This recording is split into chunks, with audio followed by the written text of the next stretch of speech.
Good evening friends. तसेच सर्व पालकांचे आपल्या हक्काच्या श्रीरंग चव्हाण या यूट्यूब चॅनलवर स्वागत करतो, अभिनंदन करतो. ज्याप्रमाणे प्रत्येक आईवडिलांना वाटतं की आपला मुलगा शिकलाच पाहिजे, आपली मुलगी शिकलीच पाहिजे. शाळेत शिक्षकांना वाटतं आपण सांगितलेली संकल्पना, आपण शिकवलेली संकल्पना, आपण शिकवलेली गणिते, आपण शिकवलेली भाषा, आपण शिकवलेलं व्याकरण, जे काही असेल प्रत्येक विषयाचे, ते प्रत्येक मुलांना यावं अशी त्यांची प्रामाणिक इच्छा असते. त्याचप्रमाणे देखील माझी इच्छा आहे की माझ्या यूट्यूबवर जे जे विद्यार्थी आहेत, जे जे आदरणीय पालक आहेत, माझ्या भावासारखे, वडिलांसारखे, या सर्वांना इंग्रजी आलीच पाहिजे हा माझा एकमेव हट्ट आहे. कारण की काय आहे, आपल्याला जर एखादी गोष्ट आली तेव्हा आपण एखाद्याला सांगू शकतो आणि एखाद्याला सांगितल्यानंतर त्याच्यामध्ये जो आमूलाग्र बदल होतो तर त्याचा आनंद हा आकाशा एवढा असतो. ज्याप्रमाणे आकाशाची सीमा आपण मोजू शकत नाही, त्याप्रमाणे आपल्याला होणारा आनंद देखील आपण मोजू शकत नाही. काल मराठी नूतन वर्षाच्या निमित्ताने मी सर्व विद्यार्थ्यांना, पालकांना आणि जे जे माझे व्हिडिओ बघतात त्या सर्वांना विनंती केली होती. मी काय केली होती? विनंती केली होती की आपण 20 ते 25 सबस्क्रायबर आपले वाढले पाहिजेत. तर 5 ते 6 सबस्क्रायबर वाढले आणि माझ्या विनंतीला आपण मान दिला, याबद्दल मला मनस्वी आनंद आहे. तर आज देखील आपल्या सर्वांसाठी पुन्हा एक नवीन कॉन्सेप्ट इंग्लिश स्पोकनच्या संदर्भात मी घेऊन आलेलो आहे. ती कॉन्सेप्ट म्हणजे काय? इंग्रजीमध्ये हा जो आफ्टर आहे, आफ्टर, या आफ्टरचा आपल्याला उपयोग शिकायचा आहे. नेमकं आफ्टर म्हणजे काय? आफ्टर कुठं वापरतात, कोणत्या अर्थाने वापरतात? तसं बघायला गेलं इंग्रजीमध्ये या आफ्टरचा अर्थ होतो नंतर. याचा अर्थ होतो नंतर, राईट? मग या आफ्टरच्या मदतीने आपण छोटी वाक्य बनवू शकतो, छोटी वाक्य तयार करू शकतो, लिहू शकतो आणि लिहिल्यानंतर ती बोलू शकतो परिस्थितीनुसार. मग कसं बघा, हा आफ्टर शब्द जर लिहिला आपण आणि या आफ्टर नंतर जर मी लिहिला आणि तो फुल स्टॉप दिला, आफ्टर मी, माझ्यानंतर, मी म्हणजे काय? माझ्या, आफ्टर मी, माझ्यानंतर. त्याच्यानंतर मी जर दुसरं असं एक वाक्य लिहिलं, आफ्टर हिम, लक्षात घ्या वाक्य तयार होत आहे, त्याच्यानंतर. जर मी लिहिलं अजून तिसरं वाक्य किंवा शब्दसमूह, आफ्टर हर, तिच्यानंतर. त्याच्यानंतर अजून जर लिहिलं मी, बघा, आफ्टर देम, त्यांच्यानंतर. मी जर असं लिहिलं, आफ्टर राहुल, आफ्टर राहुल, राहुल नंतर. मी जर असं लिहिलं बघा, आफ्टर मनोज, मनोज नंतर. मी जर असं लिहिलं बघा, देम झाला, आफ्टर अस, आमच्या नंतर. आणि अजून एक शब्दसमूह किंवा वाक्य लिहिलं, आफ्टर पॅरेंट्स, आई वडिलांनंतर. लक्षात घ्या, आफ्टर म्हणजे नंतर. मी आपल्या समोर फळ्यावर अतिशय सोपी वाक्य लिहिलेली आहेत. आफ्टर मी म्हणजे काय? माझ्यानंतर. आफ्टर हिम म्हणजे त्याच्यानंतर. आफ्टर हर म्हणजे तिच्यानंतर. आफ्टर देम म्हणजे त्यांच्यानंतर. आफ्टर राहुल म्हणजे राहुल नंतर. आफ्टर मनोज म्हणजे मनोज नंतर. आफ्टर अस म्हणजे आमच्या नंतर. आफ्टर पॅरेंट्स म्हणजे आई वडिलांनंतर. म्हणजे या आफ्टर नंतर जर आपण योग्य शब्द लिहिला तर वाक्याचा योग्य तो अर्थ आपल्याला असा मिळेल. मग तुम्ही म्हणणार की आफ्टर मी म्हणजे नेमकं काय? I will come after you, मी तुझ्या नंतर येणार. I will take lunch after him, मी त्याच्यानंतर खाणार जेवणार. Right. I will sing after her, मी तिच्या नंतर गाणार, म्हणजे तिला पहिल्यांदा गाऊ द्या, तिच्या नंतर मी गाणार. They will come after them, त्यांच्या नंतर ते येणार. येते लक्षात? Right. I shall attend the marriage after parents, आई वडिलांनंतर मी त्या लग्न विवाहामध्ये सोहळ्यामध्ये जाणार. Right. I shall speak after Rohini, मी रोहिणी नंतर बोलणार. दे केम आफ्टर राहुल, ते राहुल नंतर आले, म्हणजे अगोदर राहुल आला. By this way we can make sentences. मग जर आपल्याला मोठी मोठी वाक्य आफ्टरच्या मदतीने बनवता येत असतील तर चांगली गोष्ट आहे, पण जर बनवता येत नसतील तर by this way you can develop your communication skill. By this way you can develop your spoken. या पद्धतीने आपण बोलू शकतो. कसं? आफ्टर मी, माझ्यानंतर. आफ्टर हिम, त्याच्यानंतर. आफ्टर हर, तिच्यानंतर. आफ्टर देम, त्यांच्यानंतर. आफ्टर राहुल, राहुल नंतर. आफ्टर मनोज, मनोज नंतर. आफ्टर अस, आमच्या नंतर. आफ्टर पॅरेंट्स, आई वडिलांनंतर. राईट. मग या आफ्टरचा अर्थ तो नंतर. आपण याची वाक्य सुद्धा बनवू शकतो. मी तुम्हाला तोंडी स्वरूपात वाक्य बनवून दाखवलेली आहे. राईट. त्याच्यानंतर दुसराच एक असा शब्द आहे, त्याचा देखील आपण वाक्यामध्ये उपयोग करू शकतो आणि इंग्रजी बोलू शकतो. बघा, आपण म्हणत असं की मी इंग्रजी बोलणार बोलणार बोलणार बोलणार, पण आपण बोलत नाही. मी इंग्रजी लिहिणार लिहिणार लिहिणार लिहिणार, पण आपण लिहित नाही. मी इंग्रजी वाचणार वाचणार वाचणार वाचणार, पण आपण वाचत नाही. म्हणजे प्रत्येक गोष्टी बोलण्यातून होत नाही, त्याला कृतीची जोड द्यावी लागते. मग ती कृती तुम्ही केली पाहिजे. मग एकदा आपण चुकणार, दोनदा चुकणार, तीनदा चुकणार, चारदा चुकणार, पाचव्यांदा बरोबर येणार, कारण की तुम्ही 4 वेळा प्रयत्न केलेला असतो, है ना. त्याच प्रकारचा एक शब्द आहे बघा. दुसरा शब्द आहे बिहाइंड. बिहाइंड याचा अर्थ तो मागे किंवा पाठीमागे. मागे आणि पाठीमागे एकच अर्थ होतो, पण आपलं कन्फ्युजन होऊ नये त्यासाठी सांगत आहे. मागे, बिहाइंड म्हणजे मागे किंवा पाठीमागे. राईट. मग आपण बघा, हा बिहाइंड शब्द लिहून वाक्यरचना किंवा वाक्य समूह, शब्द समूह कसा तयार करू शकतो. बिहाइंड मी, माझ्या मागे. बघा,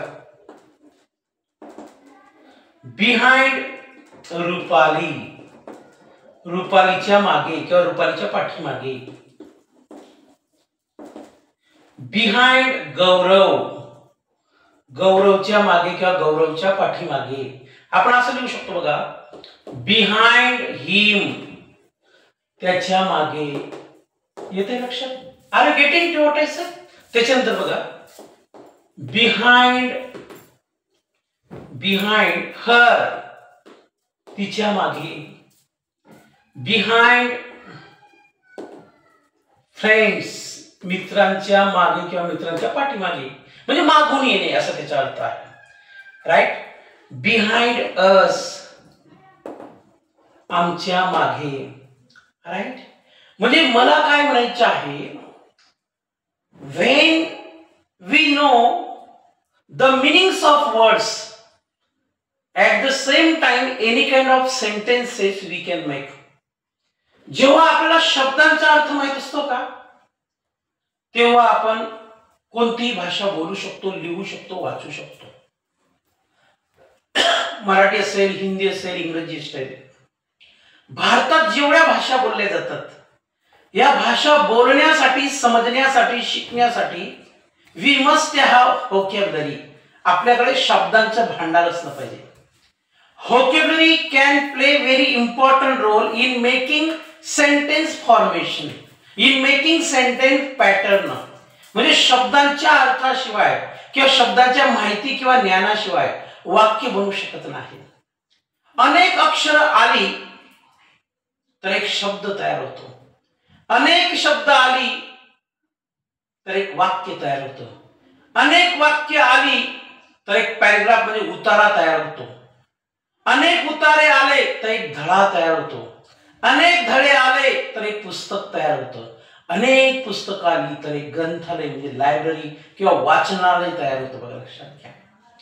म्हणजे याच्यामध्ये त्या अक्षराला महत्व आहे. अक्षरापासून त्या वाचनालयापर्यंत जी पुस्तकं आहेत त्यांची निर्मिती झाली. बघा, लक्षात घ्या. A small unit can play very important role in building in kind of thing. म्हणजे कोणत्याही गोष्टीच्या बांधणीसाठी, कोणतीही गोष्ट बनवण्यासाठी लहानात लहान घटक फार महत्वाचा असतो ना, राईट. मग बघा, बिहाइंड म्हणजे मागे किंवा पाठीमागे, तर बिहाइंड मी माझ्या मागे, बिहाइंड रुपाली रुपालीच्या मागे, बिहाइंड गौरव गौरवच्या मागे, बिहाइंड अस आमच्या मागे, बिहाइंड हिम त्याच्या मागे, बिहाइंड हर तिच्या मागे, बिहाइंड फ्रेंड्स मित्रांच्या मागे. Any kind of sentence you can only build up your confidence. आत्मविश्वास कमी होऊ देऊ नका. Nobody is perfect in this world. या जगामध्ये कोणीही परिपूर्ण नाही. But we will try to learn new things as per our expectation. आपल्या अपेक्षेप्रमाणे आपण नवीन गोष्टी शिकण्याचा प्रयत्न केला पाहिजे, राईट. मग आता बघा, behind me, he comes behind me. वाक्य बघा, लक्षात घ्या इंग्रजीचं. ही कम्स बिहाइंड मी, तो माझ्या पाठीमागे येतो, right. She sat behind Ankur in the class. ती वर्गात अंकुरच्या मागे बसते. बसली. ती वर्गामध्ये अंकुरच्या मागे बसली. अंकुर म्हणजे एका मुलाचं नाव, right. They are coming behind me. ते माझ्या मागे येत आहेत, ते माझ्या पाठीमागे येत आहेत. म्हणजे एखाद्या गोष्टीचा मला मुकाबला करायचा आहे, एखाद्या गोष्टीचा मला सामना करायचा आहे, तर मी एकटा नाही. दे आर कमिंग बिहाइंड मी. ते माझ्या मागे येत आहेत, ते माझ्या पाठीमागे येत आहेत, राईट. समजतंय ना तुम्हाला? The tree is behind me. माझ्या पाठीमागे झाड आहे, right.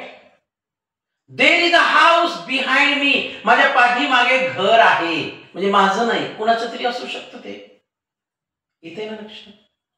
My brother is behind me. माझ्या मागे माझा भाऊ आहे, म्हणजे मी एकटा नाही.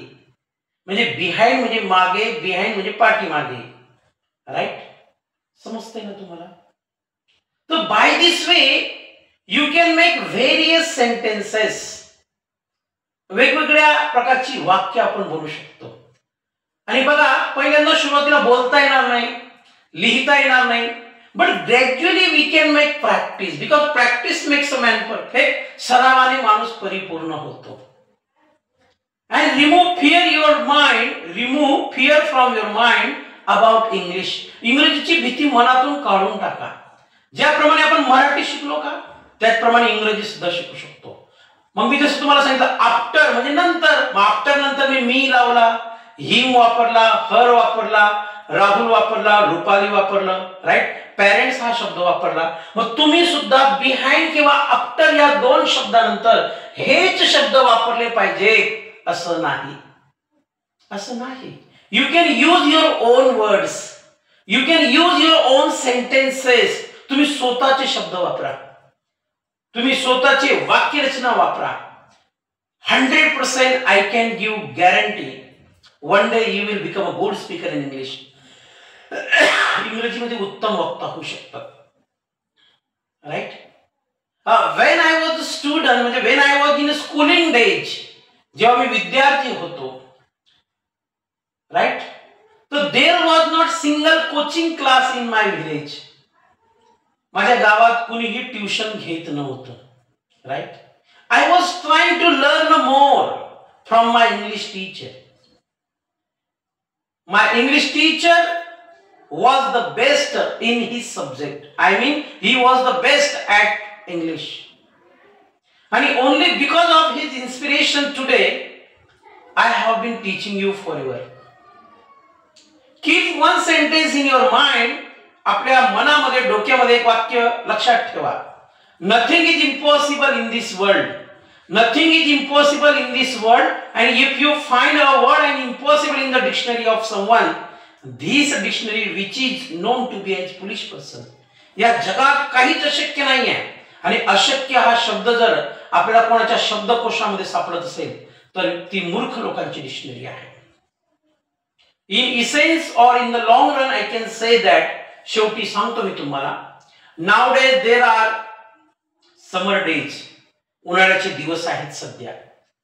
तर आफ्टर स्टुडंट स्कूल किंवा after examination of the students, a student must learn a writing of English, spoken English, reading English और any other subject in which they are interested.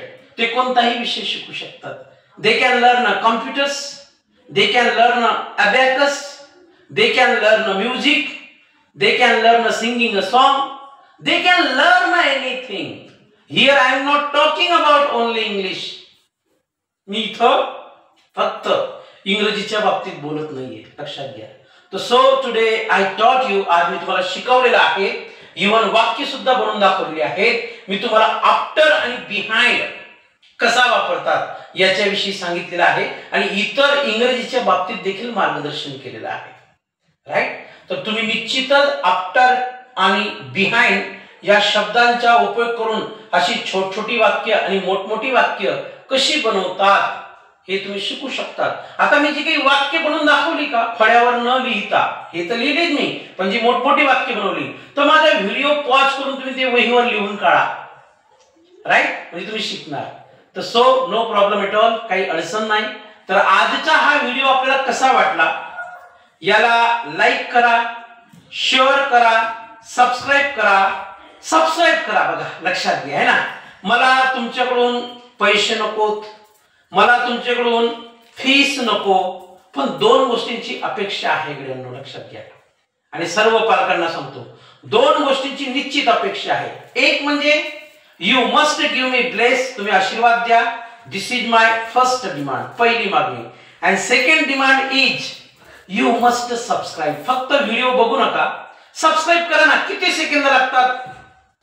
Right. त्या सबस्क्राईब बटनावर क्लिक करायला किती second लागतात? आणि आपल्या मुलांना आवर्जून दाखवा. बघा, अभी नाही तो कभी नाही. मी बरेचसे विद्यार्थी असे पाहिलेले आहेत, त्यांना असं वाटतं मी जेव्हा विद्यार्थी होतो मला चांगले शिक्षक भेटले असते तर आज मला इंग्रजी आली असती. मी विद्यार्थी असताना मला कोणीतरी मार्गदर्शन केलं असतं तर आज बऱ्यापैकी मी इंजिनियर असतो, डॉक्टर असतो, है ना. अशा प्रकारच्या भविष्यात काहीतरी अडचण, पश्चाताप होऊ नये, त्यामुळे एकमेकांकडून शिकूया आणि एकमेकांना चांगला रस्ता दाखवूया, है ना. तर धन्यवाद. Thank you very much.